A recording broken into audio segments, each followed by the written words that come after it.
everyone. Welcome back to SAT Math Question of the Day. We took a few weeks off. We are back. Okay, here's our question of the day. It is from the educator side of the SAT, so you may see this question on a Blue Book test. So this is a spoiler alert.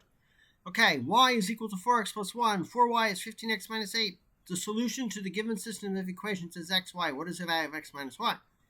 The first thing that comes to me is a pattern. It would be great if we could calculate x minus y directly as opposed to figuring out x, then figuring out y, and then subtracting the two. So it would be wise to look for a pattern here of x minus y. So you could get a 4x minus y equals 0, 4x minus y plus 1 is 0, and 15x minus 4y minus 8 is 0. Does that help us get x minus y? I don't know. Maybe. Let's just try. You got a 19 in there, or you got an 11 if you subtract. See, I'm just thinking 4 and 15. I'm looking for a pattern. Looking desperately for a pattern, but I'm blowing time. I could also just do it the normal way, get x and y and go on. So I have to be careful. So if you add 4 and 15, you get 19. If you subtract them, you get 11. And then this one, you get if you add these, you get a negative 5y. And if you subtract them, you get a 3y. And you just okay, Joel. Let me help you find the pattern. Okay, help me find the pattern. And I don't believe at first that this is. I don't believe I would solve it this way, but here's how you would find the pattern. Yeah. You could take the first equation, subtract x from both sides.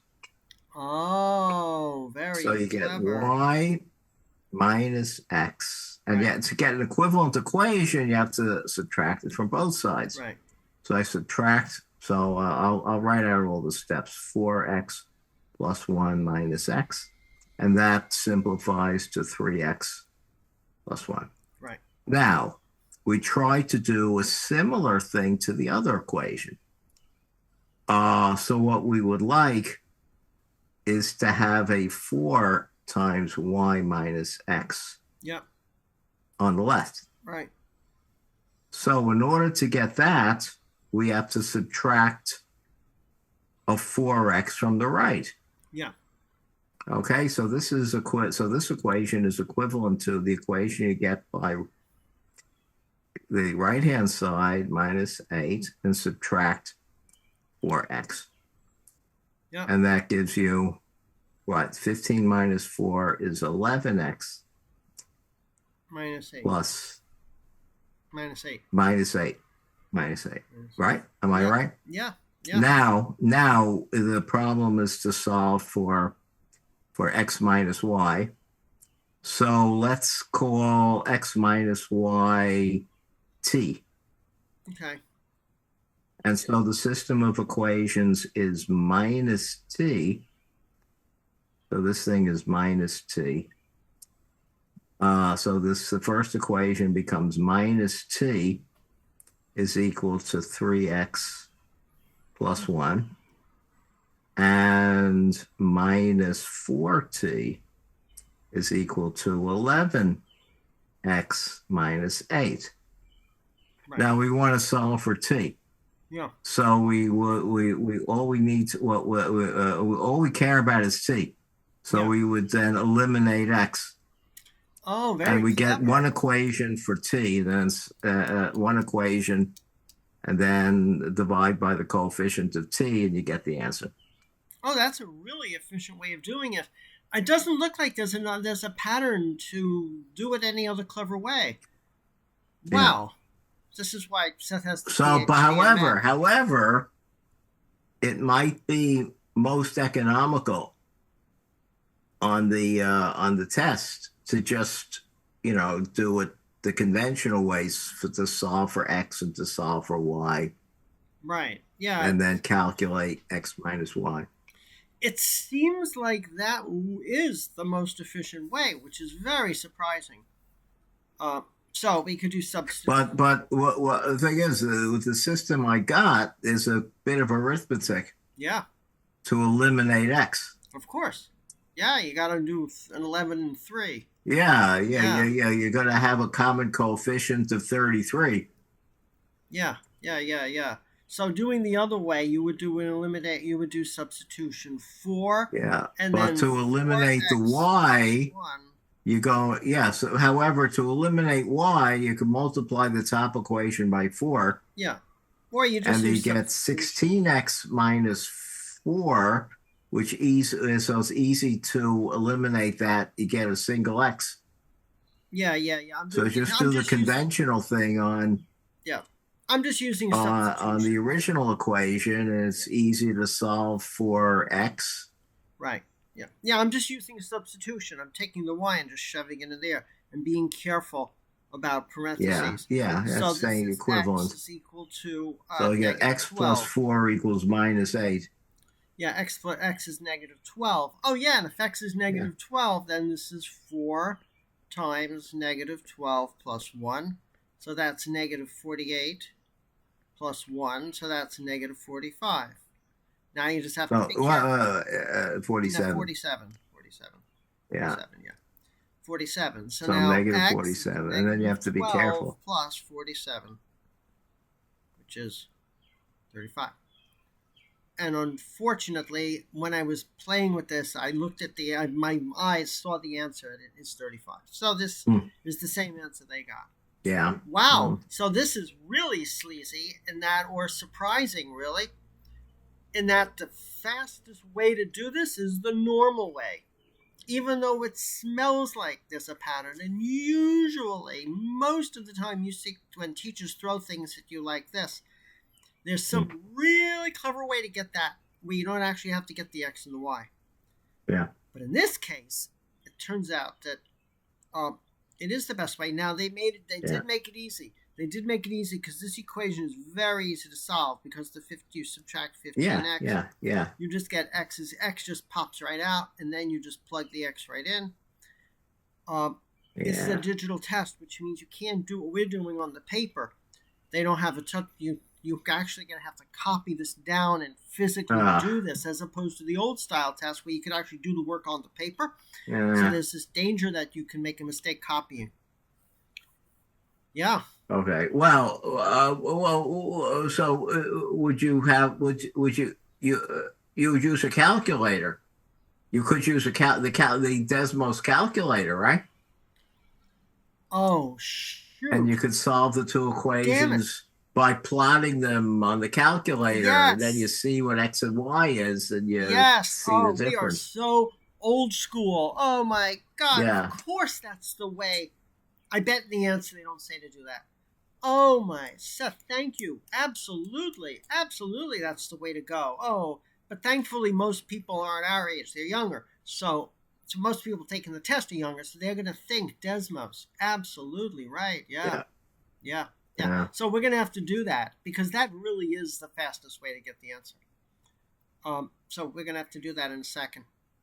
So, So you're certainly going to have to know how to solve a system of equations, a linear system of equations with two unknowns. You're going to have to know this going into the test. This is they are really want to make sure you know how to do this. Either algebraically, which is what we did, doing the substitution or elimination, where I did substitution, or graphically. Seth, that was a really clever way to solve for t, but Seth has the PhD in math, so he knows exactly what to do. There's another approach for this. Yeah. With the t, which is the other approach is to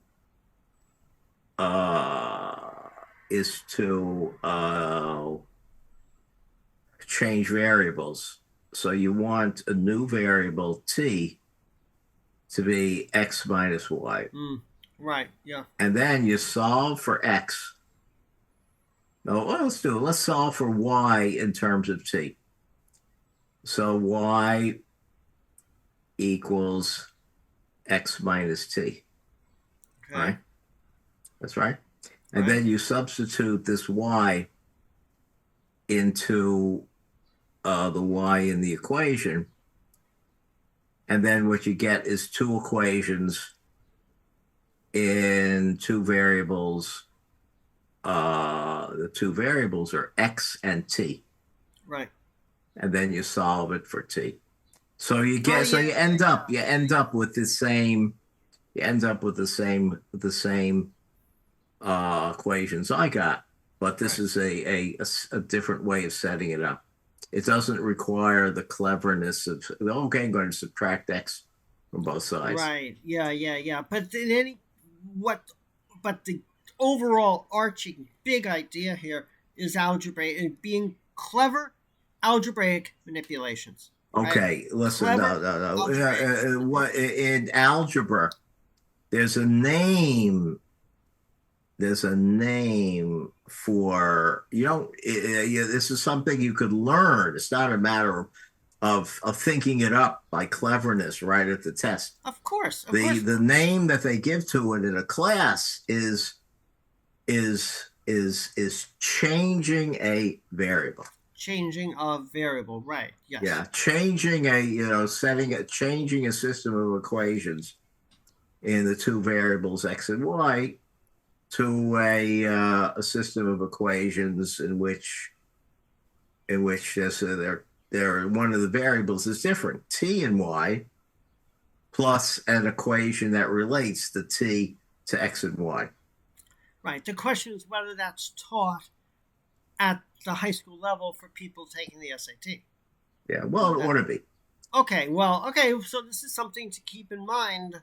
But if you're going to use this trick, if you're going to use this method, which is a great method, practice it on other questions before you walk into the test. Don't do it. Don't use this method for the first time on the test. Just go and solve it the normal way. And then but it's more fun to try something brand new on a test. Okay, we'll leave that be. Okay, let us do it graphically. Oh, there's no memory left. So I need to write these things down. I think on the test you could minimize the Desmos or make it smaller so that you can see both equations at the same time. You don't have to copy it down and then recopy it, because every time you copy anything, you play telephone and you'll copy it wrong. So let us see how this works. So we will clear all drawings. Seth, thank you for reminding me about the graphical approach. Desmos. Okay, so we're going to make ourselves a little smaller here. Okay, that looks good. So let's do it. Y is equal to 4x plus 1. And 4y is equal to 15x minus 8. Oh. Uh-oh. Oh, that's because they're they're really playing with you. They knew this. Oh my goodness. No way. They knew this. They're messing us up with. They knew this. It sure looks like it goes right through. 12, negative 47. Oh. Right? So that's right. close enough. Close enough, yeah. Oh, they knew this. Oh, come on, guys. Oh, wow. Come on, people who made this test. They purposely made it a challenge for you to do it graphically. Look at that. Well, I guess you got to be flexible, right? Right, Seth? Math, flexibility, right? Gotta be ready for anything. Yeah. Look at that. Oh my goodness, they look like they're parallel. Someone would say no solution. I'm getting nervous. Look at this. You look at this thing and you say, oh my God, there's no solution. Right. I'm getting nervous. And then you realize, well, So we have a slope of the first equation. The first line has a slope of 4.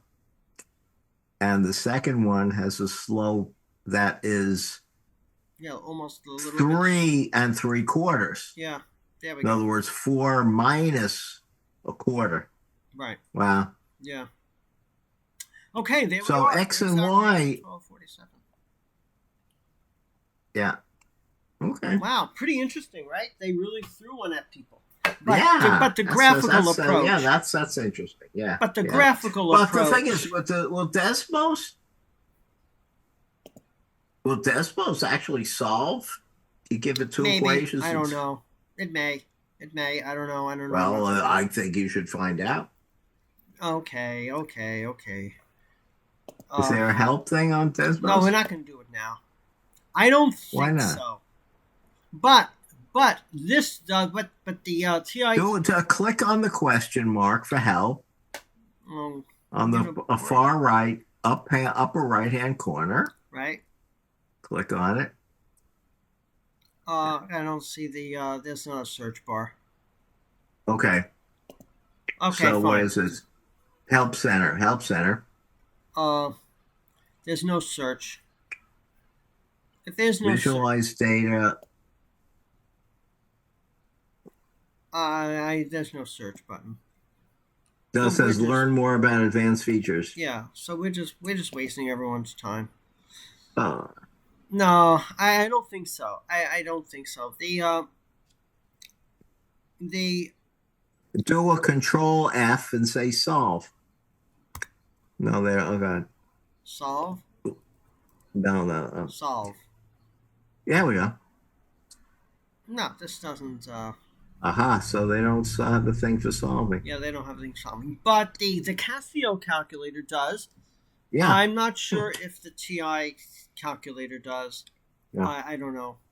Mm. I know for sure that the Casio graphing calculator, standard graphing calculator for Casio does.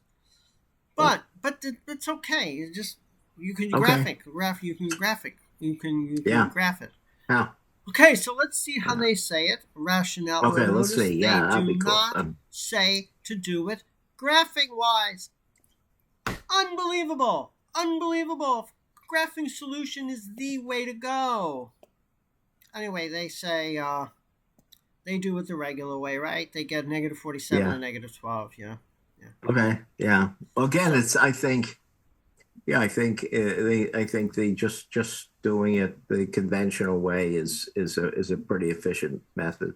Right. No, but graphing it so much better. Yeah, especially since the graphical thing doesn't show it to you right off. Yeah. And second, so I guess it takes some insight to realize that you'll go down the rabbit hole if you do it graphically. No, you have to know to look for the. First of all, they didn't look quite parallel. They really didn't. I mean, I don't know where it is. We moved it off. They didn't quite look truly parallel. No, they didn't. No. You could tell. The colors, the original. The original. Yeah. You could. They're not quite parallel. Yeah. Yeah. So also you could also tell by looking. I calculated the two slopes. Yeah. But you could also anticipate that the slopes are different. Right. Because without calculating the second slope. Yeah. In fact, the first thing I looked at. The first thing I remarked about the two equations was that the coefficients of the x and y were not in proportion. Right. Yeah. Okay, so normally we do our questions. We ask these questions before we look at the answer, but we were so excited to see the answer. Oh, why don't they offer different options on answers? That's why, hopefully, we have this. Yeah. Okay, okay, can a calculator be used? Absolutely. The calculator really is the best approach. Thank you, Seth, for answering that question before we even asked it. Or start with a guess. You can't do that. There's not a multiple choice question. Well, no. So do we resolve after you plug it into the calculator? Yeah. Could you read off the answer? No, you get the x and the y. You get the x and the y, and then you have to do the subtraction. I know. Carefully. Well, can you read off the x and the y accurately? I'm pretty sure on the test. Oops. Oh, wait. If you don't have a touch screen like I did, You Yeah. have to know how to zoom in on Desmos. Oh, wow. What do you do? What do you do? Control. There's a zoom in button on the far right. Far right upper corner, there's a plus button. Zooming in. Oh, there we go. Right. Okay. So this is what you need to do if you don't You have a just touch keep screen. zooming in. By the way, And if then you don't have a touchscreen computer and you're taking the SAT, it's not a bad idea to convince whoever pays for your computers to buy a touchscreen computer for the SAT. It's nice having a touchscreen laptop. Really nice. Apples don't have touchscreens, but IBM's do. It's okay. There we go. So then you you go right there. There's the answer. And then you have to do the subtraction carefully. Make sure it's x minus y. Oh, they're double negative. Double negative. So let's get right into what they want you to know. They want you to know how to solve a system of equations one way or another. Yeah. Graphically. Well, it could have been nasty. It could have been nasty if they set it up so that, by changing one of the constants, they could make x minus y come out to be a fractional number. Right. Yes. Yeah. But there's a limit to what they don't. But then they weren't testing to know how well you do fractional math, but they were testing to know whether you know how to do. I'll just go into Zyport actually x minus y when these are negative numbers. They want you to make sure you know how to do this. So they're also testing negative arithmetic, but you could use your regular calculator or even Desmos to do 12 minus with parentheses negative 47 equals. That works. Notice that will work here. Negative 12 minus a minus 47. 35. See how you can use the Desmos calculator to do the math for you? I know Seth's cringing, saying, "Are you kidding me?" No, I'm not cringing. I'm saying, okay, just stare at it. Come on. Okay, so you should do this. Yeah, this is good. You can do that. Okay, but anyway, they want to see whether you pay attention to detail, of course, and negative integer arithmetic. How would this question differ from a school test? A school test, they're not going to ask you for x minus y. They're just going to ask you for x and y. So that's sort of SAT thing. Again, it depends on. Depends on what the teacher does. Yeah, most teachers aren't going to. So if the teachers are listening, attention teachers, please ask questions like this too. Right, to prepare your students for these college tests. Yeah. Great idea. That's a good suggestion. And again, the main idea is they want to see whether you know how to solve a system of equations one way or another. Their use substitution. Seth suggested this method called elimination. And then the graphical approach. So I think that's it, right? I think we're done. Yeah. Okay, everyone. So I'm Joel. I have a PhD in mechanical engineering. My brother Seth we are fraternal brothers, has a PhD in math. We're here. We try to meet every day, although we took a few weeks off, to do one practice SAT question a day. We try to give different insights. We delve into it deeply, into the big concepts. We can't predict what's on the SAT, but we know for sure that the concepts we're discussing and the methods we're using and the approaches we're using will likely be helpful for you on whatever question you get. So, and then take as many practice tests as you can. Do all the Blue Book tests. We heard the math side of Blue Book 4 and Blue Book 6 are closest to what the actual SAT is like in terms of difficulty. So pay attention to those two tests. And whatever topics you're weak on, you can go to Khan Academy. They have a digital SAT course sanctioned by the SAT people. You could practice on questions related to topics you're weak on, but also practice on topics you're strong on, so you could do those questions faster and faster and faster and more accurately, so you have more time for the tougher questions. Like I said, please dislike our videos, and please leave comments. We take all our comments very seriously. And we hope to be back tomorrow. Anything else, Seth? No. Nope, that's it. Okay, everyone. Have a wonderful day. Take care, everyone. Bye.